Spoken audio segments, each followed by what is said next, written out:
Hi, everybody. Welcome to episode 122 of Radio 815, the podcast dedicated to examining the works of writer, director, producer J.J. Abrams and his extended Bad Robot universe. I'm Matt Crandall, here with my co-host Marcelo Inestroza as we continue our rewatch of Fringe Season 4. Today we are talking about episode 18 and 19. The first episode, The Consultant, aired April 13th, 2012, written by Christine Levaff, directed by Jeannot Swartz.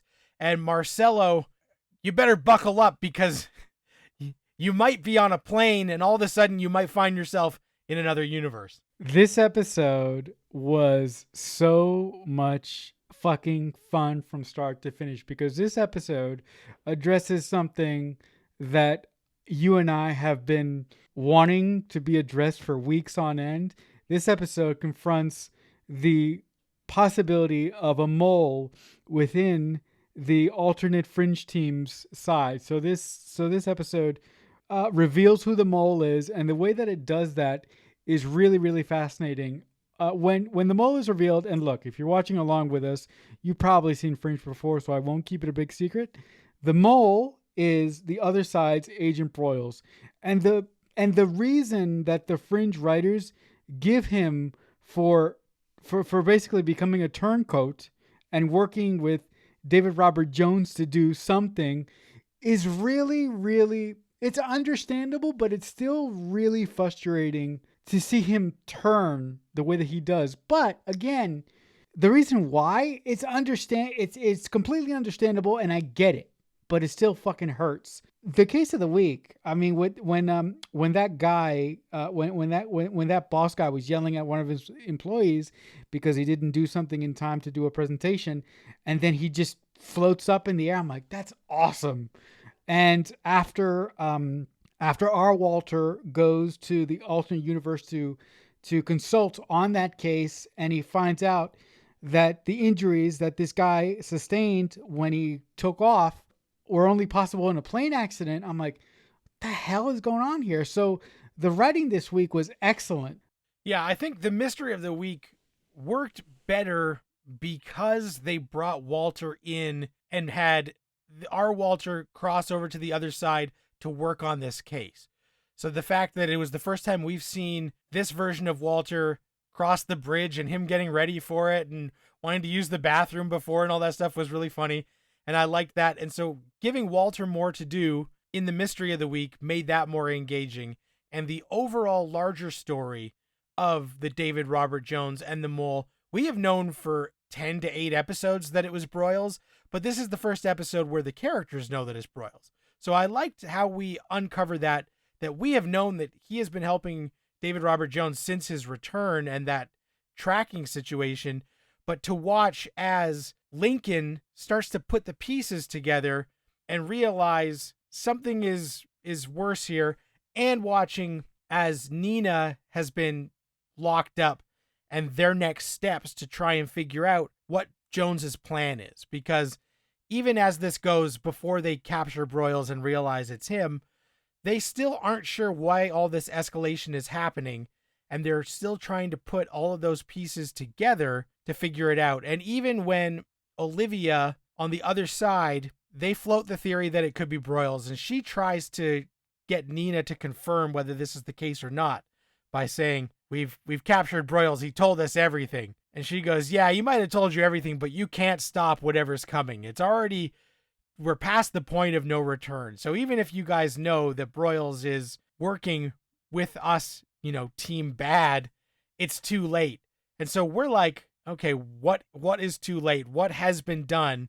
And this whole thing with the two universes with the mystery of the week, we start to learn a little bit more about somehow Jones's plan to synchronize the universes and whatever he's trying to do gets deeper. So I thought that they did a really good balance of playing the long game that we've been following and making it so that mystery of the week of these people who are being killed in bizarre ways because their other selves are dying was really well done and kept my interest the whole time, where some of the past mystery of the weeks lately have been really dull. What did you think about the way that they handled Full Olivia this week? Because I really think that she really pulled my heartstrings this week, because for the most part, she is still suffering through the death of her Lincoln. So I really, really felt her pain and her anguish and her need to figure out who the person is that was responsible for her partner's death, and the way that she sort of used that to figure out the grander plan by questioning Nina while she was in custody, I thought was really great. Also, I think the chemistry between Full Olivia and our Lincoln is getting better and better and better, and I think it's only a matter of time before he asks to stay over there permanently. Yeah, and even by the end of this, he's certainly not planning on going home anytime soon. They give Anna Torv a lot to work with as the other Olivia, and they have softened her a lot and made her more likable, especially in her grief, and then in her, I got to get the bastards who did this.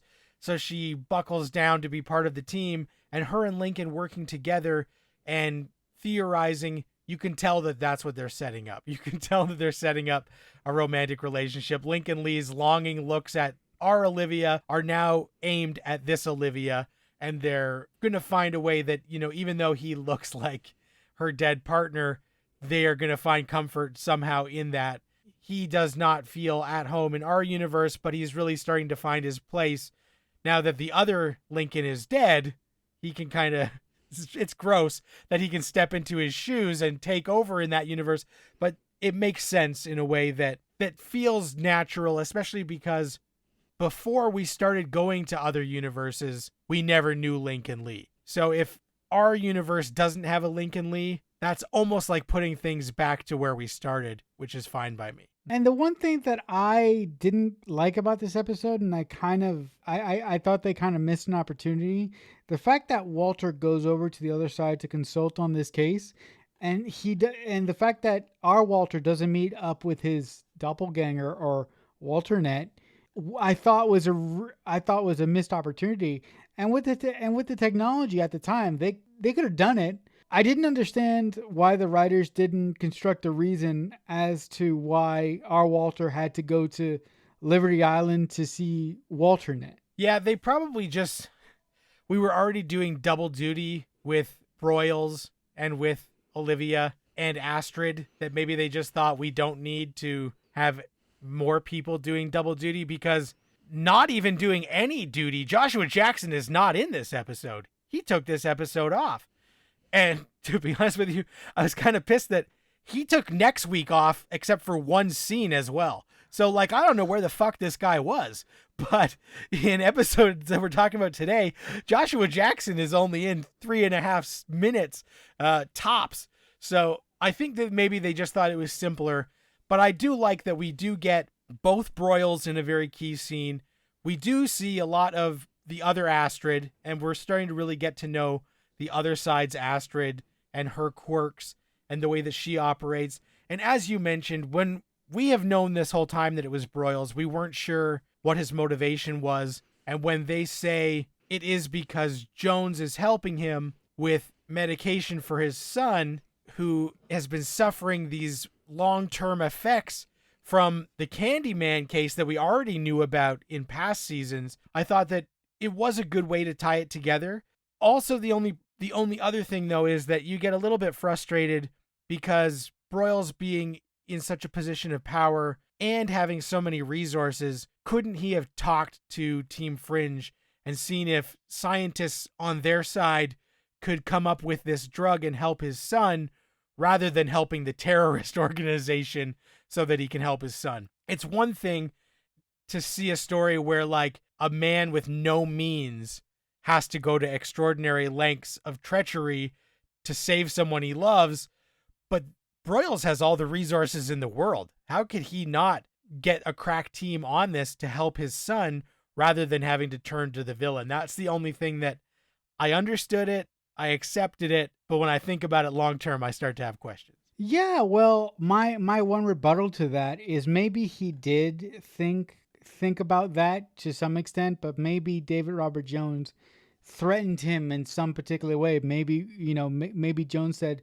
listen, I know you're a smart man, and if you go to your counterparts, or if you try and alert the authorities to what is going on here, I'm not only going to kill your son, but I'm going to take your wife too. Maybe that was enough threat to sort of repel, alt broils from asking for help. Now, granted, as a fan of the show and as a writer, I shouldn't have to do that. Like when writing an episode like this, I would try to cover as many bases as I could, but there will always be little inconsistencies within the stories that fans like us will just notice and will pick apart. But that's part, that's a part of the gig, I think. Yeah, we just got to roll with it, because my rebuttal to you would be, well, when Jones just comes to Broyles' house for popcorn on movie night and Broyles shows up and is like, the fuck? He could murk that guy right there with all just cause, get away with it, no problem. And then his family is no longer in danger because he's killed the bastard. So there you go. There's plenty of opportunity. We just got to roll with it. But I do like that, because they knew that we would be a little bit frustrated that Broyles has gone down this road, they do ultimately give their Broyles redemption in the fact that when we think he is going to Liberty Island to plant the device and do some sort of horrible bombing or whatever it is that's going to happen with the device, he is actually going there because he has called the other side and he is turning himself in and the device to the authorities before actually going through with Jones's plan. So even though Olivia and Lincoln are chasing him, he's actually going to do the right thing. It's not like they got there just in time and convinced him to do the right thing. He was doing the right thing of his own accord, and that goes a long way. The fact that this version of Broyles was put in a really, really difficult situation, a situation that, no parent should have to be put in, like I said, is understandable, but it kind of really pissed me off, and it made me upset that he was put in this situation. But ultimately, like you said, I really like he didn't complete the last request that Jones made of him, and instead he decided to come clean, and he decided to pay for his transgressions in the way that he did. So I thought that I thought that was really, really, really well done, and that was consistent with both versions of Broyles. Yeah, it was good. And where we leave off is them locking Broyles up and Nina looking at him and saying, like, shit's going down. Even if you have turned yourself in, you can't stop what's going to happen next. And what happens next is not related to the story that we just talked about. So anybody who was like, I can't wait to see where this current thing is going, hasn't been paying attention, because usually in the 19th episode of Fringe seasons, they do something completely fucking weird. And in Letters of Transit, episode 19, that aired April 20th, 2012, written by Akiva Goldsman, J.H. Wyman, and Jeff Pinkner, directed by Joe Chappelle, they go completely off the fucking rails with just leaving everything we've been caring about behind. They open with a scroll like Blade Runner or RoboCop, like some old school sci-fi movie, Escape from New York, that tells us what shit has gone on since we've been gone. And it lets us know that in 2036, the observers have taken over and have become this weird totalitarian society. Fringe Division polices the native humans to keep them in line, and observers read people's minds to make sure that they're not planning anything to overthrow them. And the observers are the big bad, and Team Fringe is trying to restore or keep some sort of balance between the observers and the natives. But a couple people inside Fringe Division are starting to maybe go rogue and work with the resistance. So Marcelo, Charlie, you're gonna die. Desmond Hume shows up as a member of Fringe Team in this new 2036 timeline, where I'm gonna say it up front, I have a really hard time believing that everything we knew about the observers, they have seen everything happened, that time does not move in a linear fashion. Everything that has already happened has happened. How did they become the big bad all of a sudden, when that is not their nature and not their mission that we have known, and that does not jive with anything I knew from 4.5 seasons of Fringe? Yeah, this episode really, really took me by surprise. I knew that this episode was on the way, but after being so engrossed with the story that we were told for almost all the season about this big plan being hinted at from the from David Robert Jones and from fake Nina, to be to start with an episode having to do with finding out that the alt version of Broyles is a rat, to go to this episode to where we're thrust into the future, where the observers basically rule everything, and the fringe division in the future is basically becoming like the resistance from Star Wars. I was like, I don't know if this works. I like it just because, number one, Desmond, holy shit, I totally forgot about that. And number two, I'm really interested. I'm really interested to see what you have to say about her, because we haven't talked about this yet.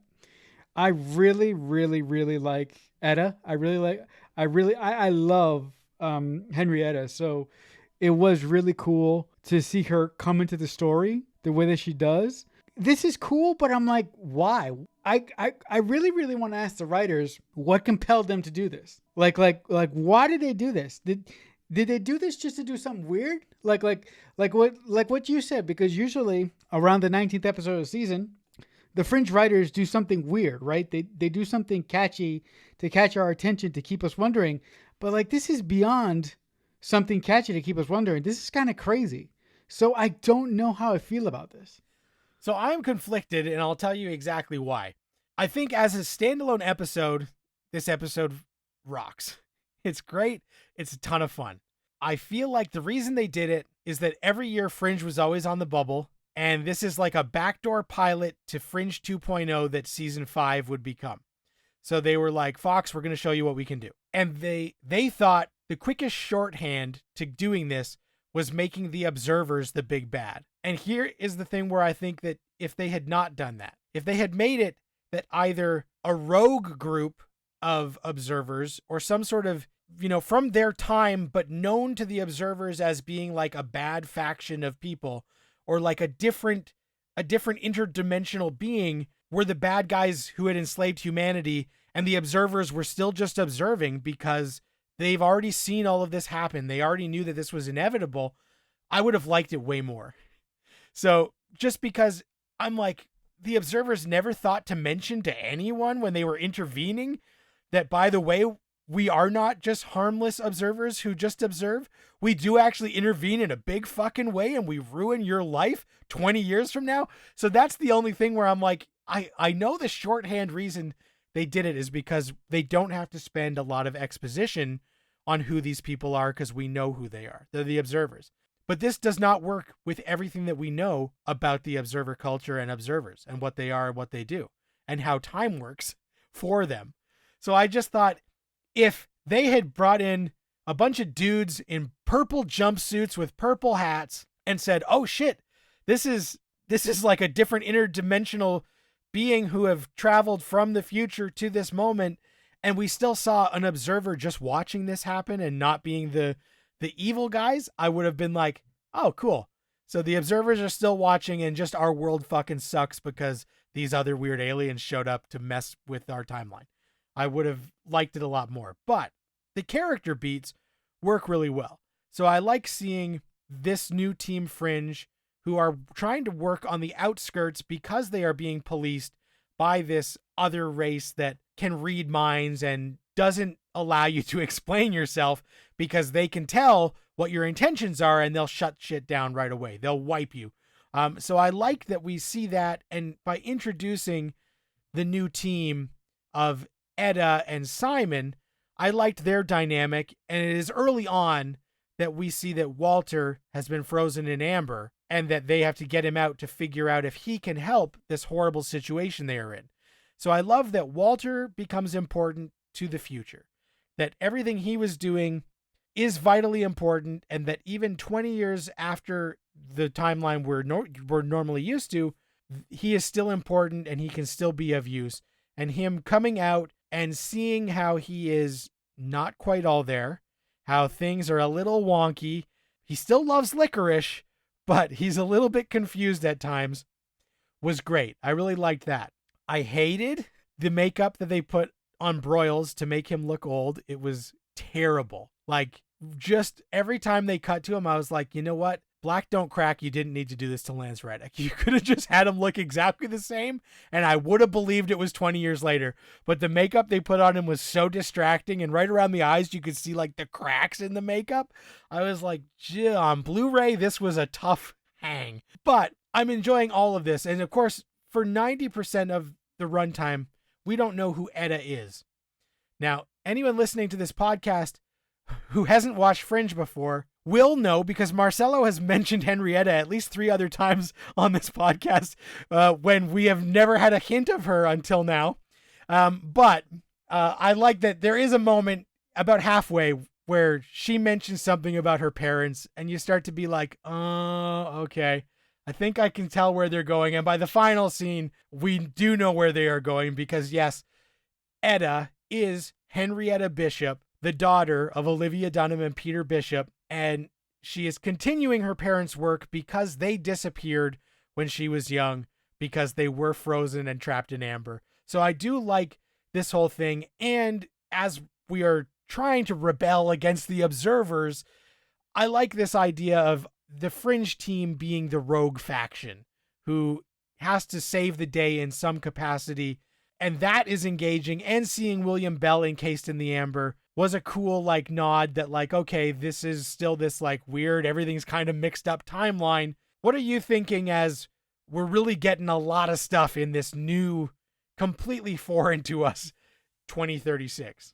I really like the fact that after Etta and Desmond, I'll say it for the sake of this conversation because I can't remember his name, Desmond pull Walter out of the amber, that because Walter has been in the amber so long, his brain is degrading. And I love the fact that they have to break into Massive Dynamic to get the pieces of Walter's brain that William Bell took out. So after they did that, I was like, wait a minute, if they put back the pieces that William Bell took out of Walter, isn't that going to make Walter mad? Or isn't that going to make Walter not our Walter and make him more like Walternet? So I was really I was really afraid when they did that, because I'm like, look, I know they're desperate, but do they really want Walter at full power? I was like, you know what? They're desperate, so screw it. Walter at full power is better than a Walter that doesn't know what he's talking about. I really like once they put the pieces back in his brain, you could almost tell immediately. Like one of the first things that he says to Desmond, I'm sorry, I don't know his name. Didn't you idiots disable the safety measures within Massive Dynamic? So the first thing he does is he lectures them for not taking care of the safety measures when they initially broke into Massive Dynamic. The other thing that I like about this future controlled by the observers is the fact that the observers think that drinking water is just like drinking alcohol. It's the funniest thing ever, because it's just water. But to them, they get some sick, perverted high out of drinking water. And I'm like, I wish that would happen. I would totally stop drinking alcohol if I could get drunk off water. So again, I'm very, very confused as to why they did this. But Matt, you really, shed light as to why the Fringe writers wanted to tell a story like this. Because as you said, our beloved show was always on the bubble of getting canceled.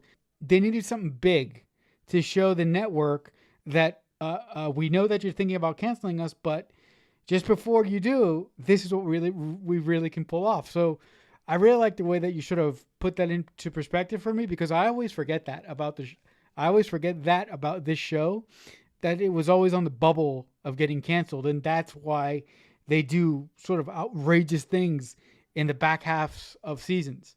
Yeah, they do. And this is basically, please give us another season. This is where we're taking things.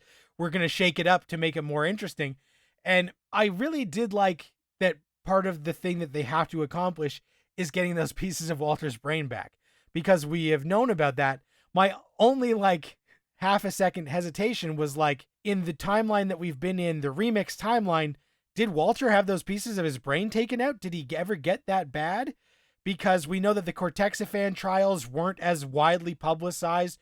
We know that Walter, his past is slightly different because Peter died at a young age and things went different. I just wondered, did that still happen? But apparently it did still happen. So I do like that when they get him back to full, as you said, he's a little bit surly, and I like seeing Walter dishing it out. I think that that's a lot of fun. And then when they go and we see everybody encased in amber, it's such a cool moment, and they're in this, secret dig. It was a real head scratcher to me when we can't see who is all in there. So, like, because they tried to keep this a little bit of a secret, we see William Bell in close, and then the first body they free is Astrid. And I'm like, I call bullshit. I love Astrid, but was it just because she was the easiest to get out? But if we were on a ticking timeline here, would Peter not be the first one that Etta was like, let's start with that guy.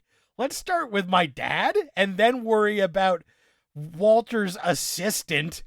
And like, I was just, okay. I'm sure that it was to create the tension and because we got Desmond for one episode.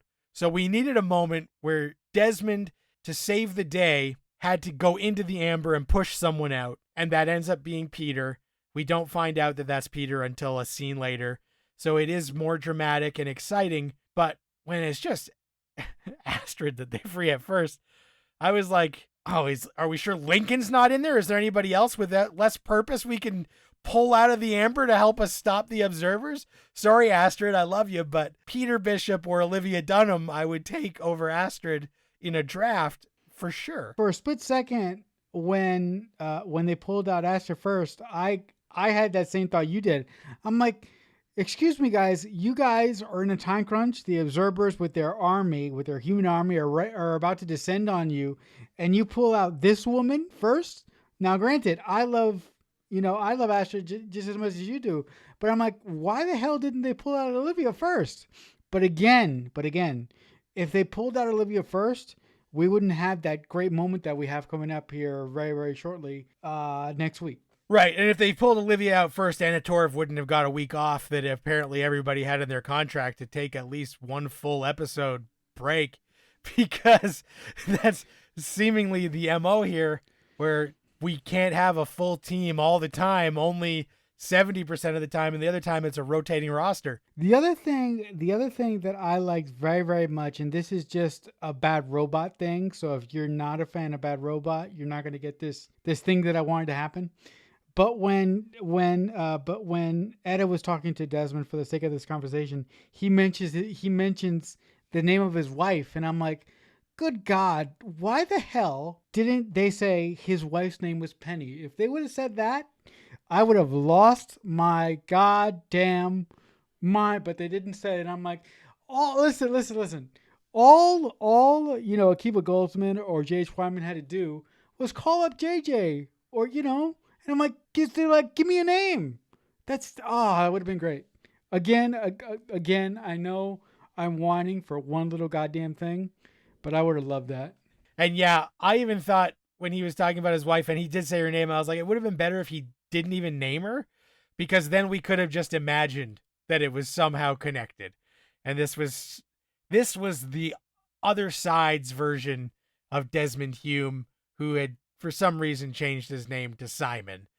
But I did appreciate that we got a new opening title sequence with the observers ruling, and instead of fringe science things, we got the stuff that was outlawed, like education, private thought, imagination, and stuff are the words. So I like that it was all the things that are outlawed because the observers do not allow it. Although observing is clearly not the name we should use for them in this timeline going forward, because they are doing much more than observing. But we will have to see what they have up their sleeves for the rest of the season as we get into the last little bit here. Next week, we will be talking about episode 20, Worlds Apart, and episode 21, Brave New World Part 1. So the finale of Fringe this season was split into two and aired over 2 weeks. So next week, we are talking about the first half, Brave New World Part 1, and 2 weeks from now, we will be talking about Part 2. Thank you guys for listening. We appreciate it. If you guys have any questions, comments, concerns, please reach out to us using the hashtag Radio815 or on Twitter at JJUniverse815. Like, follow, subscribe, share, comment wherever you get podcasts, or on YouTube. You can listen to our back episodes, youtube.com. Just search Radio 815. If you want to get in touch with me, for now, Twitter is an okay place to do it, at Matt Crandall. Marcelo, you're still hanging around on Twitter. How can the people reach out to you? If you want to talk to me, you can also reach me on Twitter. I'm at CreekFanatic88. Thanks so much for listening. Until next time, Radio 815 over and out. Radio 815 is a Balloonhead Productions presentation in association with Killer Newt Productions.